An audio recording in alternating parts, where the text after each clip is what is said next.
Follow you whole. I've seen it all. Gold rush greed, cartel deals gone sideways, simple car wrecks that turned fatal. You name it, I process the scene. But there's one file, one specific case that never closes.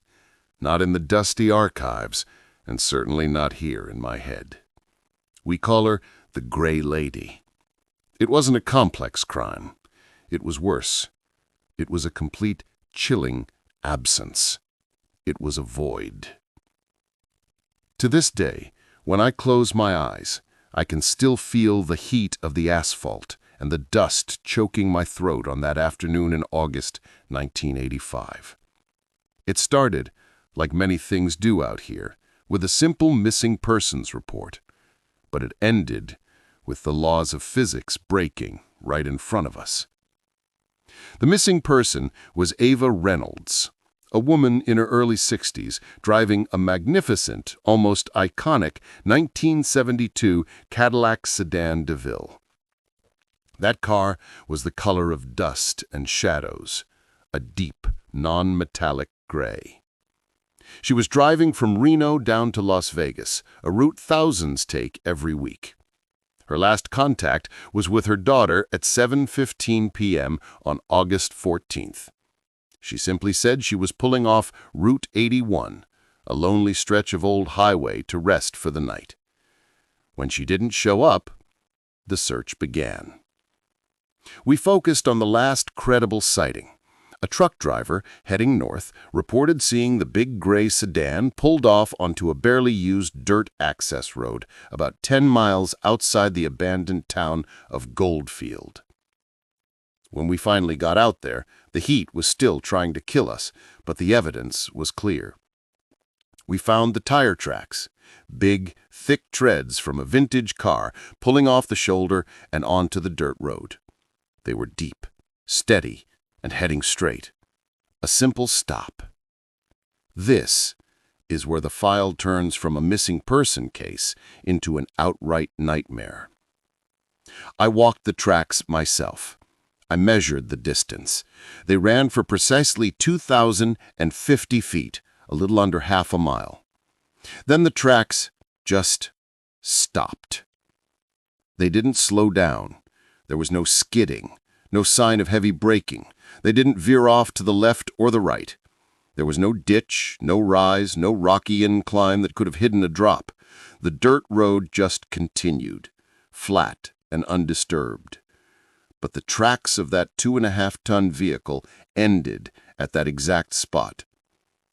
It was as if Ava Reynolds, her vintage Cadillac, and every particle of air she displaced had simultaneously been lifted vertically or simply vanished from that exact spot. As a cop, you were trained to think logically. A thief, a tow truck, something heavy. But the dust around the last tread was perfectly untouched. No boot prints, no drag marks, no sign of a struggle. Just an absolute void. And that, I realized, was the most terrifying evidence of all. The Gray Lady had disappeared, and she left us with a simple, terrifying message. The laws of man did not apply here. When a car and a person disappear without a trace, the first place you look is at the victim's life. Every debt, every ex-lover, every enemy. But Ava Reynolds, her life was as meticulously maintained as that old Cadillac. There were no financial worries. Her marriage was stable. She was a retired librarian who volunteered at the local museum. Zero conflict. We had no conventional motive, and without motive, all you have is chaos. The breakthrough, if you can call it that, came when we inventoried her home. We found 3 things that didn't fit the profile of a quiet, retired librarian. First, her travel plans. She had booked a one-night stay at a very modest motel in Las Vegas. That was her official destination. But tucked away in her nightstand, we found a detailed, hand-drawn map of the Goldfield mining district. This was old territory, miles away from the main highway. Why was a woman driving a luxury sedan interested in abandoned mine shafts? Second, her reading material. She wasn't reading historical fiction, she was reading journals on local folklore, specifically legends of the Paiute tribes, tales of sky people and whispering lands deep in the Nevada desert. And third, her phone records. Most of her calls were standard, family, grocery stores, but for the last 3 months, she had been calling one number repeatedly. A number that traced back to a disposable, untraceable burner phone activated just outside the state line. That number never called her back. She was trying desperately to reach someone who didn't want to be found. We hit a wall with the burner phone. Dead end. So we went back to the folklore. We found a book marked with an underlined passage. It was a legend about a remote area near Goldfield called the Three Pines. The legend claimed that once every few decades, when the stars align, the air there grows thin, and those who know the correct call sign can pass through. Pass through to where? The legend didn't say. I dismissed it, of course. I'm a police officer, not a folklorist. But then we looked at her last recorded outgoing call to her daughter, right before she vanished. Mostly static. But when our technicians cleaned it up, they heard 3 distinct words whispered right before the call ended. Not by Ava, by someone else. The words were, "Meet at the marker." This changed everything. It wasn't an abduction by force. Ava Reynolds was driving to a scheduled meeting. She was going to meet the person on the burner phone, probably at the location described in the old legend, the Three Pines. She wasn't a victim of random violence. She was a participant in something we couldn't comprehend. The Three Pines location was precisely 3,000 feet away from where the tire tracks ended. A remote, triangular cluster of old, twisted juniper trees. We scoured the area. Nothing. No disturbance, no footprints. But then my rookie partner, bless his eyes, found something strange tied to the middle tree. It wasn't a ribbon or a warning. It was a small piece of heavy, black metal, roughly the size of a cigarette pack, tied tightly with a piece of fishing wire. It had no markings, no brand name. It was just a solid black alloy. We sent it to the lab immediately. The lab report came back a week later. They couldn't identify the metal. It wasn't aluminum, steel, titanium, or anything on the periodic table. They just labeled it as alloy of unknown origin. Now picture the scene. A perfectly maintained Cadillac vanishes from a dirt road. The victim was obsessed with local vanishing legends, and the only physical evidence we have is a piece of metal that shouldn't exist, tied to a tree that locals call a supernatural doorway. This is when the official investigation started to fracture. Some guys wanted to call it a UFO case. Others wanted to blame a secret military test. Me? I just wanted to know what the hell that metal was, and why it told us more about the vastness of the universe than about a missing person. For 3 days, we were operating on pure adrenaline and shame. 3 days of searching every dry well, every abandoned mine shaft within 20-mile radius. We found nothing. The case was on the verge of being declared cold and closed with a bureaucratic sigh. Then a search team found the only item that was clearly identifiable belonging to Ava Reynolds. It was her scarf. It was discovered about 500 yards from the last tire track, way out in the open desert, tangled tightly around a huge twisted yucca plant. It was a beautiful thing, a silk scarf, deep sapphire blue, an expensive accessory. But the location was impossible. If she was taken by force or left on foot, why would she drop it so far away from the car, yet in the direct opposite direction of the main highway? It wasn't blown there. It was intentionally and tightly wrapped around the plant. It looked like a marker, a desperate final flag. I was the one who approached the plant. The August sun was beating down, pushing the ground temperature close to 110 degrees Fahrenheit. The air was thick, radiating heat.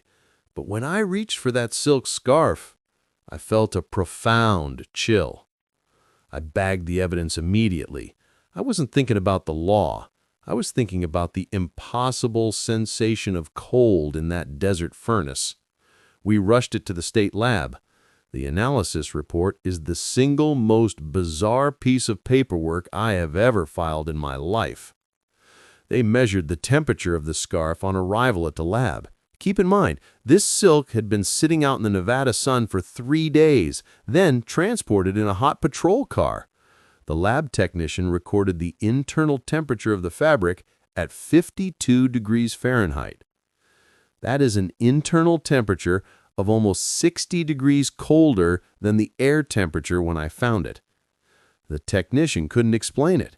The fabric wasn't wet. There was no chemical residue, no trace of ice crystals. It simply retained an impossible level of coldness, as if it was pulled out of an Arctic environment just minutes before I touched it. We theorized. Did she keep it next to dry ice? No. Did she have a strange coolant in her car? Unlikely. The fact remained, the scarf came from somewhere profoundly, impossibly cold. The impossible coldness reminded me of a forgotten file from the 1930s, a case I had glanced at once during an archival project. It involved a young mining prospector named Thomas Dale, who vanished near the very same remote highway, Route 81. His wagon was found empty. No body, no trace, but the only thing the sheriffs found was his heavy iron wagon key hanging on a post near the old road. And the report noted in archaic language that the key had a frosty bitterness to it. It was so cold to the touch that it was painful. That key and Eva Reynolds' scarf were the only pieces of physical evidence in a century of disappearances on that road. Both impossibly cold. Both found far from the vanishing point. Both pointing not to a killer, but to a force that could generate extreme cold and selectively take what it wanted. It confirmed my dread. The Gray Lady wasn't just a local mystery, it was a phenomenon. And the silk scarf, her last cold fingerprint, was a contradiction we simply could not arrest. I spent nearly 2 years of my life trying to crack the Gray Lady case. I interviewed every ghost town eccentric, every trucker, every old-timer who lived along that stretch of Route 81. I wrote hundreds of pages of reports, each one carefully avoiding any mention of impossibly cold silk or unknown alloys. I needed to remain professional. I needed to remain sane. The official investigation eventually closed. We filed it as a presumed death with no body due to exposure, which was a lie, but it satisfied the paperwork. Internally, we had our theories. My supervisor leaned on the idea of a secret military abduction, that Eva Reynolds saw something she shouldn't have, and they took the car, the woman, and maybe even the air beneath her tires. But that never explained the scarf. Why leave behind a clue that was physically impossible? If a government agency wanted silence, they would erase the evidence, not leave behind a frozen artifact. I had to accept the failure. I had to retire from the force, carrying the knowledge that there are things operating out here in the quiet parts of America that the criminal justice system is not equipped to handle. No training manual covers a vanishing act performed without friction or sound. This is my theory. This is what I carried into retirement. I believe Eva Reynolds was part of a prearranged exchange. She wasn't dragged off the road. She drove to a designated spot, the marker, to rendezvous with the individual on the burner phone.